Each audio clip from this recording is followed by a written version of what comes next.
Pangeran Diponegoro.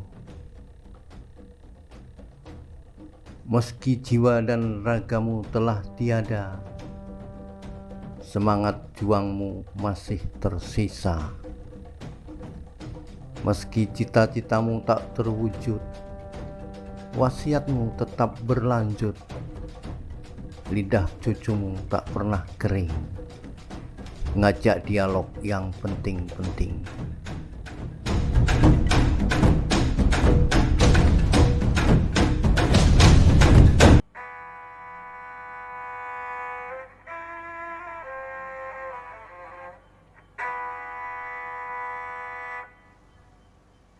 Fakta menunjukkan bahwa kursi-kursi di Dewan Perwakilan Rakyat dikuasai oleh para pengusaha.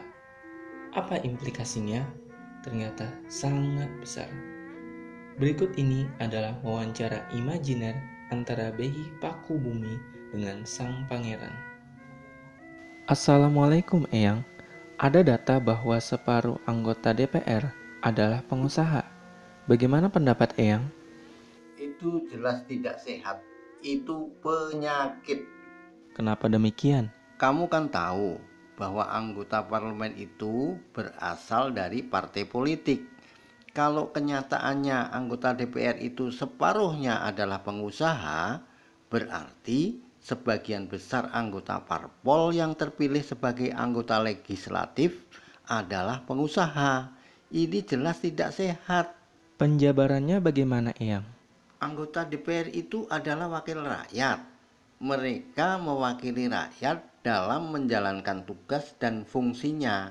Bagaimana bisa klop kalau rakyat yang beraneka ragam profesi dan pekerjaannya diwakili oleh para pengusaha?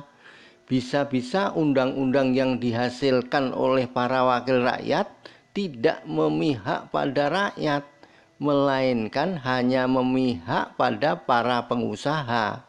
Dan itu sepertinya sudah terjadi, Eyang. Hai, jangan ngomong sembarangan. Mana buktinya? Itu loh, Undang-Undang Cipta Kerja yang diprotes oleh para buruh. Ya, betul katamu.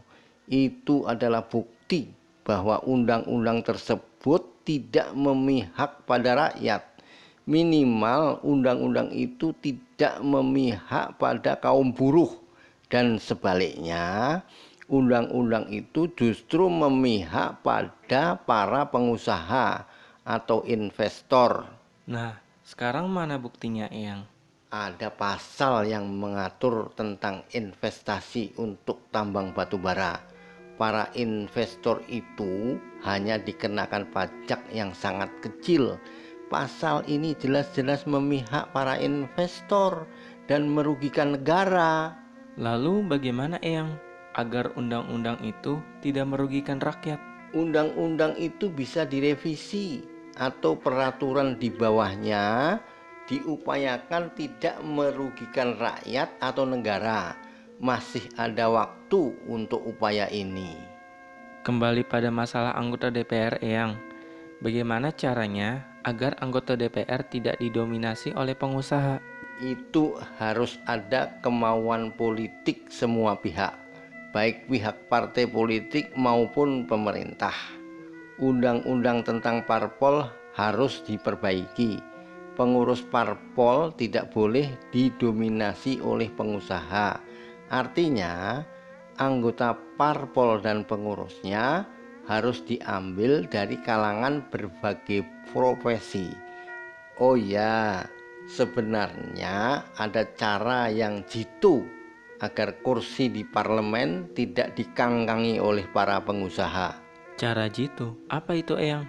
Penentuan nomor urut calon anggota legislatif oleh pengurus partai harus benar-benar diawasi.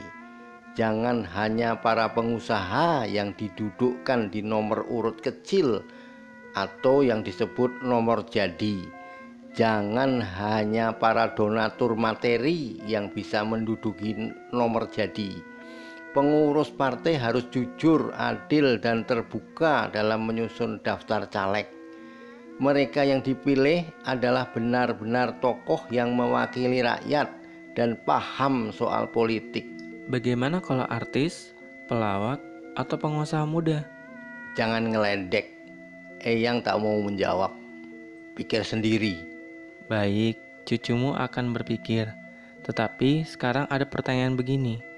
Dalam pemilu, yang dicoblos itu lebih baik tanda gambar partai atau foto caleg? Yang lebih baik adalah tanda gambar partai, sebab rakyat itu sebagian besar masih bodoh. Mereka tidak mengenal tampang para caleg, bahkan mereka tak mau tahu. Mereka hanya tahu tentang tanda gambar partai. Kamu juga perlu tahu bahwa ada manfaat lain perihal kiat ini. Manfaat lain? Apa itu? Kalau yang dicoblos adalah tanda gambar partai, maka caleg tidak akan melakukan politik uang. Mereka tidak menyuap calon pemilih. Loh, mereka kan menjadi juru kampanye. Mereka masih bisa menyuap untuk kepentingan partainya. Betul, tapi praktik politik uang bisa diminimalisir. Artinya, politik uang itu tetap masih ada. Lalu bagaimana upaya untuk meniadakannya? Begini ya, politik uang atau politik barang atau sekedar politik kaos melalui bagi-bagi sembako atau melalui serangan fajar memang sulit dibasmi. Tetapi kampanye atau himbauan kepada rakyat harus selalu dilakukan secara terus-menerus, jangan sampai kendor. Himbauan seperti apa? Partai politik untuk sementara tidak dikenai sanksi. Sekali lagi, ini untuk sementara. Sedangkan bagi si penyuap, yakni partai, harus dikenakan sanksi. Bukankah sekarang ini partai juga dikenakan sanksi? Betul, tetapi sanksi itu terlalu ringan. Mereka tidak jera. Oleh karena itu, revisi Undang-Undang Pemilu harus mengenakan sanksi yang diperberat. Untuk sementara, calon pemilih yang disuap tidak dikenakan sanksi. Bagaimana untuk pemilu selanjutnya? Untuk sementara harus dikampanyekan kepada mereka dengan kalimat yang mudah diingat. Begini, amplopnya saya terima, soal coblos itu rahasia. Sedangkan untuk pemilu selanjutnya, kalimat kunci itu harus diganti. Nanti dipikir lagi 5 tahun yang akan datang, jangan sekarang. Baiklah, masih ada yang mau ditanyakan? Cukup, Eyang. Terima kasih. Wassalamualaikum.